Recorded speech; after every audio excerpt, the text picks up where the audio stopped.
सबसे पहले मैं एक चीज क्लियर कर देना चाहता हूँ कि ये वीडियो सिर्फ एंटरटेनमेंट पर्पस के हिसाब से बनाई गई है। मतलब ये एक kind of a funny review है मूवी का, तो प्लीज इसे कोई भी सीरियसली मत लेना। वीडियो के एंड में मैंने अपना मास्टर प्लान बताया कि कैसे राका फ्लाइंग जेट को चांद पे भी 1 मिनट के अंदर खत्म कर सकता था, literally. By the way, flying jet mistake series का पार्ट 2 है। पार्ट 1 में अब तक आपने देखा कार में सिर्फ 2 ही लोग हैं, मम्मी और बेटा। तो बेटा पीछे वाली सीट में क्यों बैठा है, सामने क्यों नहीं बैठा है? एंड लिटरली इतना कुछ होने के बाद भी आंटी नीचे से फोन उठा के फोन में ही बात कर रही है, सीरियसली। और अब इसके आगे तो फ्लाइंग जेट अभी दीवार से जाले निकाल रहा है, बट 1 मिनट, ये यहाँ पे पैर क्यों रखा हुआ है? नहीं भाई, तो फ्लाइंग जेट है, उड़ सकता है, पैर के सपोर्ट की क्या जरूरत है? मल्होत्रा के आदमी जब यहाँ पे कचरा फेंक रहे थे, तब ये सीन देख के मुझे याद आया कि कुछ दिनों पहले मल्होत्रा ने अमन को धमकी दी थी, इनफैक्ट उसके पेड़ को भी कटवाने की कोशिश की थी, बट उस बात को काफी दिन हो चुके हैं, लेकिन उसके बाद मल्होत्रा ने कोई एक्शन ही नहीं लिया, पता नहीं क्यों। ये आदमी यहाँ से कचरा हटाने को मना कर देता है, तो कीर्ति एकदम गुस्से में उसके पास जा रही होती है, जिसमें अमन उसको एकदम से रोक देता है कि पीछे बच्चे देख रहे हैं। बट मैं ये ऑनेस्टली जानना चाहता हूँ कि अगर अमन उसको नहीं रोका होता तो वो करती क्या? नहीं मतलब जिस तरह से जा रही थी, अगर अमन उसको नहीं रोका होता तो ऐसा लग रहा है पूरा हगी हो जाता उसके साथ। कीर्ति फ्लाइंग जेट से मिलने की इच्छा जताती है, जिसमें अमन बोलता है कि एक बार पेड़ से विश मांग के देखो। एंड लिटरली वो पेड़ से विश मांग ही रही होती है। उतने देर में अमन यहाँ से घर जाता है, पूरा नहा धो के रेडी होके बाहर आ गया, तब तक भी ये विश ही मांग रही है। पीछे देखो टाइम हुआ है रात के 10:15, लेकिन मल्होत्रा जब टीवी चालू करता है तो अभी दिन का समय है और ऊपर लाइव भी लिखा हुआ है। वाह। एंड न्यूज में ये जो फ्लाइंग जेट का शॉट दिखाया जा रहा है उड़ते हुए, मुझे भैया उस कैमरामैन से मिलना है जिसने फ्लाइंग जेट को इस तरह से शूट किया। नहीं, कैसे किया भाई? अबे ये कौन सी पावर्स है भाई? हाथ खाली ऊपर करने से खाली सामान उड़ जाता तो समझ भी आता, आग कहां से लग रही है? और अगर राका के पास ऐसी पावर्स थी कि कहीं भी हाथ घुमा के आग लगा सकता था, तो इसे आगे यूज क्यों नहीं किया? बड़ी आसानी से जीत जाता फ्लाइंग जेट से। फ्लाइंग जेट ने इसे एक ही मुक्का मारा है और पीछे पलट के ऐसे दांत दिखा रहे जैसे इसे खत्म ही कर दिए। फिर वही एक लाठी से मारता है और पीछे पलट के मुस्कुराने लग जाता है। अरे क्या कर रहे हैं यार? और ये दुकान कार्डबोर्ड की क्यों बनी है भाई? नहीं, ये क्या सिस्टम है भाई? कोई मेरे को समझाएगा? इसके हाथ आगे करने से आग कहां से निकल रहा है, कैसे निकल रहा है, क्यों निकल रहा है? और वो भी सिर्फ इतनी सी आग से इतनी बड़ी ट्रक आगे से रख रही है। नहीं, कैसे? कीर्ति इसे लौकी लाके देती है, तो इस तरह से ये हाथ घुमा के लौकियों को पकड़ रहा है, जबकि ये बहुत ही आसानी से एक ही हाथ से दोनों लौकी पकड़ सकता था। इतना एक्शन करने की जरूरत नहीं थी। अमन देखता है कि इसका मास्क टूट चुका है, लेकिन एक सेकंड, इसके पास ये मास्क आया कहां से? क्योंकि राका से लड़ते वक्त ये पानी में ही गिर गया था। अमन इस टूटे हुए मास्क को इस नीले कपड़े पे रखता है। कट टू जब ये कीर्ति के यहाँ पहुंचता है तब उसने ये वाला मास्क पहन रखा है। मतलब ये दिखाया जा रहा है कि उसने इस कपड़े से ये वाला मास्क बनाया। लेकिन भैया, इसने ये जो मास्क पहन रखा है ये अलग ही चीज है, कपड़े का नहीं है, ये कुछ और ही है, मे बी प्लास्टिक और रबर का। अब ये कौन सी नई पावर्स है भाई? जस्ट अगले दिन अमन का भाई रोहित आता है फ्लाइंग जेट बन के, वही वाला मास्क पहन के जो 1 दिन पहले तक टूटा हुआ था, जिसके कारण 1 दिन पहले ही आधी रात को अमन ने ये वाला मास्क पहना था, जो कि उसने कपड़े से बनाया था। ये लिटरली हाथ ऊपर करके ऑटो बुला रहा है। भैया तुम लोग सड़क पे नहीं खड़े हो, स्कूल के अंदर हो, यहाँ पे कौन सा ऑटो दिख रहा है तुझे? अब एकदम ध्यान से देखना, जब ये तीनों उड़ने वाले होते हैं तो सबसे पहले रोहित हल्का सा ऊपर होता है, फिर ये दोनों ऊपर होते हैं। जबकि फ्लाइंग जेट अमन है और अमन इनको उड़ा कर ले जा रहे हैं, तो सबसे पहले अमन को ऊपर होना चाहिए, फिर इन दोनों को, ना ही रोहित को पहले होना चाहिए। ये मोटा फ्लाइंग जेट को देख के पूछता है, अबे कौन है बे तू? नहीं लगता ये न्यूज नहीं देखता। नहीं, वैसे न्यूज तो मैं भी नहीं देखता, लेकिन अगर कोई सुपर हीरो मेरे शहर में घूम रहा हो तो उसके बारे में मुझे पता तो रहेगा ही। राका यहाँ बीचों बीच खड़ा है, जितना धुआं उड़ रहा है सबको अपने अंदर लेके चार्ज हो रहा है। नहीं, लेकिन हर चीज की एक लिमिट होती है ना। जैसे फॉर एग्जांपल हमारा फोन 100% से ऊपर चार्ज नहीं हो सकता। नहीं तो क्या इसकी कोई लिमिट नहीं है क्या? मतलब जितना धुआं आ रहा है आड़ दे। अब ये क्या है भाई? ये कौन सा तरीका है पावर अप दिखाने का? नहीं, आंखें काली हो गई वो ठीक है, लेकिन नीचे डार्क सर्कल क्यों आ गए? पूरे शहर वालों ने फ्लाइंग जेट के लिए इतना बड़ा फंक्शन रखा है एंड ये लिटरली इसको छोड़ के कीर्ति के पास जा रहा है। नहीं ठीक है, वो भी इंपॉर्टेंट है, लेकिन उसके लिए पूरा दिन पड़ा है भाई। अभी फंक्शन में जाके शाम को भी जा सकता था कीर्ति के पास। बाय द वे, अमन ने ऑलरेडी फ्लाइंग जेट बन के कीर्ति को इंप्रेस कर रखा है, तो अब ये क्या एक्सपेक्टेशन से उसके घर जा रहा है भाई? बाय द वे, मैंने अपने लास्ट वीडियो के एकदम एंड में बताया था कि फ्लाइंग जेट वाली वीडियो बहुत जल्द आने वाली है, लेकिन किसी ने भी वीडियो एंड तक देखा ही नहीं, तो किसी को पता ही नहीं चला।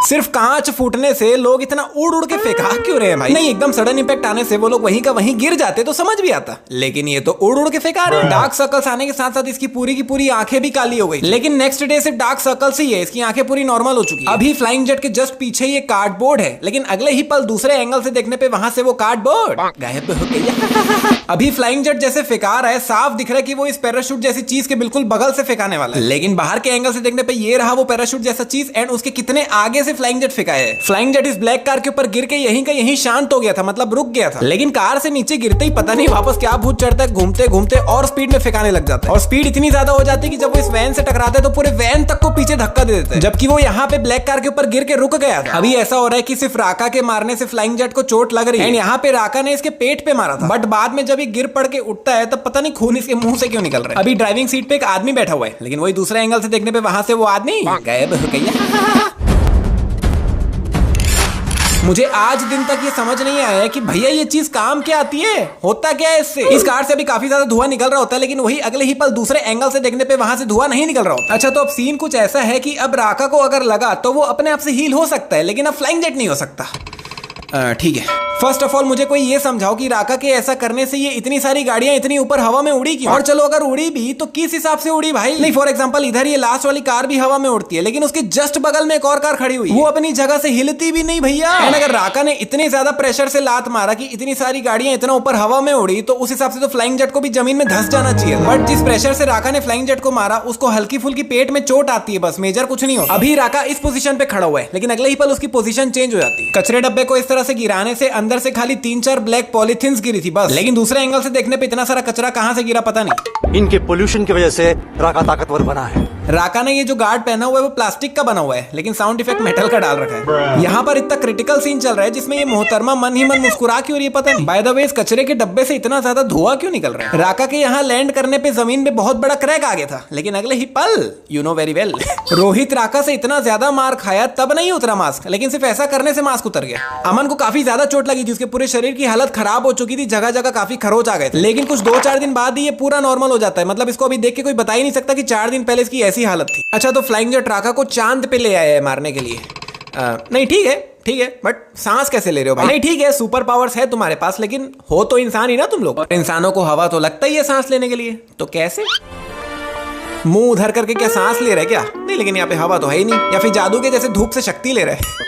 राका इतनी तेजी से चांद पे गिरा है एंड लिटरली जैसे आदमी जमीन पे आगे की तरफ गिरता जाता है, राका भी गिरता जा रहा है। नहीं भाई, तो चांद पे है, धरती पे नहीं है, यहाँ पे ग्रेविटी नहीं है, तो गिरते वक्त थोड़ा सा ऊपर नीचे मूवमेंट होना चाहिए। एंड लिटरली भाई, बोलने के लिए फ्लाइंग जेट इसको चांद पे ले आया है, लेकिन ऐसा बिल्कुल भी 1% भी फील नहीं होता कि ये लोग चांद पे हवा ग्रेविटी कुछ भी नहीं होता है, लेकिन ये लोग यहाँ पे ऐसे लड़ रहे हैं जैसे धरती पे ही लड़ रहे हो। और जैसे कि जब राका गिर रहा होता है तब देखो कितनी ज्यादा धूल मिट्टी हवा में उड़ रही है। फ्लाइंग जेट भी जब लैंड करते हैं तो कितनी धूल मिट्टी हवा में उड़ती है, एंड इतनी धूल मिट्टी हवा में तब उड़ती है जब हवा हो।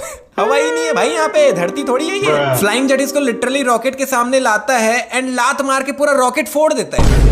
क्यों भाई क्यों? क्या जरूरत थी रॉकेट को फोड़ने की, नुकसान पहुंचाने की? जिसमें होशियारी मार के रॉकेट तो फोड़ दिया इसने, बट बाद में नुकसान तो अपना ही हुआ ना, राका को और ताकत मिल गई। रॉकेट फोड़ने से उससे लिटरली ना के बराबर धुआं निकलता है, एंड सिर्फ उतने से धुएं से राका को इतनी ज्यादा ताकत मिल गई कि अब तक जो वो फ्लाइंग जेट से लगातार मार खा रहा था उसको लगातार मारने लग जाता है। नहीं, अब तो मैं बिल्कुल मान गया हूँ, इसके अंदर ऐसा कोई लिमिट विमिट वाला कोई चीज ही नहीं है। पूरा भर के पॉल्यूशन ले या थोड़ा सा पॉल्यूशन ले, ताकत इसको उतना ही मिलता है। नहीं, ये क्या चीज है भाई? कोई मेरे को समझा दो यार, क्या चीज है ये राज भी उसी के साथ। इतने से पॉल्यूशन से इतना कितना पावर मिल गया भाई, इतना दूर फेंक दिया फ्लाइंग जेट को। नहीं, ये कौन सा माइंड टू माइंड टेलीपैथी चल रहा है भाई? यहाँ पे फ्लाइंग जेट सैटेलाइट पे घुसा ही है, उतने में आंटी जी एकदम अलग ही मोड में आ जाती है। यहाँ पे फ्लाइंग जेट अपना कड़ा निकालता है, राका के पास जाता है, उसके पेट पे ड्रिलिंग मशीन जैसे ड्रिल करना चालू कर देता है, एंड राका फट गया, खत्म। नहीं, वाह। नहीं, सबसे पहली बात, राका को काफी पॉल्यूशन मिल गया, काफी ताकत आ गई है उसके पास, तो वो सेल्फ हील क्यों नहीं हुआ? थोड़ी देर पहले ही मैंने बताया था कि अब राका को चोट लगेगी तो अपने आप ठीक हो जाएगा। नहीं, वो कैसे हो रहा था? पॉल्यूशन मिल रहा था तभी तो हो रहा था, तो अभी क्यों नहीं हुआ? जब फ्लाइंग जेट धरती से निकल के चांद पे आया था ना, तो सबसे पहली चीज जो मेरे दिमाग में आई थी, कसम से बता रहा हूँ, मैं यही सोच रहा था कि अब वापस कैसे जाएगा। नहीं, यहाँ पे तुम गूगल मैप्स तो यूज कर नहीं सकते, तो इतनी बड़ी धरती पे कैसे वो जगह पे पहुंचेगा जहां से ये आया है? बट ये एकदम कमाल की बात होती है कि फ्लाइंग जेट एकदम स्पीड से धरती की ओर जाता है और एग्जैक्ट वहीं पे लैंड करता है, एग्जैक्ट जहां पे उसको लैंड करना था। तो भैया अब वक्त है सबसे बड़ी मिस्टेक का, जिसमें मैं आपको राका की सबसे बड़ी गलती के बारे में बताने वाला हूं। तो अगर आपने मेरी फ्लाइंग जेट की सबसे पहली लेजेंडरी वीडियो देख रखी है जो मैंने 3 साल पहले अपलोड की थी, तो आपको बहुत अच्छे से याद होगा कि उसमें मैंने अपना मास्टर प्लान बताया था कि कैसे फ्लाइंग जेट राका को 1 मिनट के अंदर खत्म कर सकता था। सभी पावर्स को मिला के हम राका को कैसे खत्म कर सकते हैं वो भी मैं आपको बताऊंगा। तो अब इस बार मैं अपना सेकंड मास्टर प्लान बताने वाला हूँ कि कैसे राका फ्लाइंग जेट को चांद पे भी 1 मिनट के अंदर खत्म कर सकता था, लिटरली। तो अगर आपको याद होगा तो वीडियो के स्टार्टिंग में हमने देखा था कि राका के पास एक पावर थी कि वो अपना हाथ आगे करके अपने हाथ से आग निकाल सकता था। एंड स्टार्टिंग में वो फ्लाइंग जेट से लड़ाई करते वक्त इसे काफी यूज भी किया था, मतलब वो लिटरली सिर्फ हाथ आगे कर रहा था और जगह जगह से आग निकल रही है। राका के पास ये बहुत कमाल की पावर है और वो इसे चांद पे यूज कर सकता था। नहीं मतलब फ्लाइंग जेट राका को चांद पे क्यों लाया था, क्योंकि चांद पे कोई पॉल्यूशन नहीं होता। तो अब राका चांद पे तो आ गया था लेकिन उसको पॉल्यूशन नहीं मिल रहा था। जिसमें सबसे पहली बात अभी मैंने बताया कि ये लोग चांद पे जरूर है लेकिन सिर्फ बोलने के लिए। यहाँ पे धूल मिट्टी सब उड़ रही है, हवा नहीं है, लेकिन फिर भी ये लोग बिना सांस लिए मस्त घूम रहे हैं चांद में। तो यहाँ पे राका लिटरली ऐसा कर सकता था कि वो अपने हाथ से आग निकालता, आग से जो धुआं निकल रहा है उसको इनहेल कर लेता, उस धुएं को इनहेल कर लेता तो राका के पास एनर्जी आ जाती, जिसमें राका यहाँ पे खड़े खड़े हाथ हिलाया और उधर से आग निकल रही थी। मतलब राका कहीं पे भी खड़े खड़े कहीं पे भी आग लगा सकता। तो वैसे ही राका यहाँ पे भी जगह जगह आग लगा देता और ज्यादा नहीं तो फ्लाइंग जेट पे भी आग लगा देता भाई। हर जगह आग से धुआं निकल रहा होता, पॉल्यूशन इनहेल करता, एनर्जी पे एनर्जी आ जाती और फ्लाइंग जेट को राका यहाँ पे भी खत्म कर देता। तो भैया ये था मेरा एक और मास्टर प्लान जिसको अगर राका यूज करता तो वो लिटरली फ्लाइंग जेट को 1 मिनट के अंदर खत्म कर सकता था।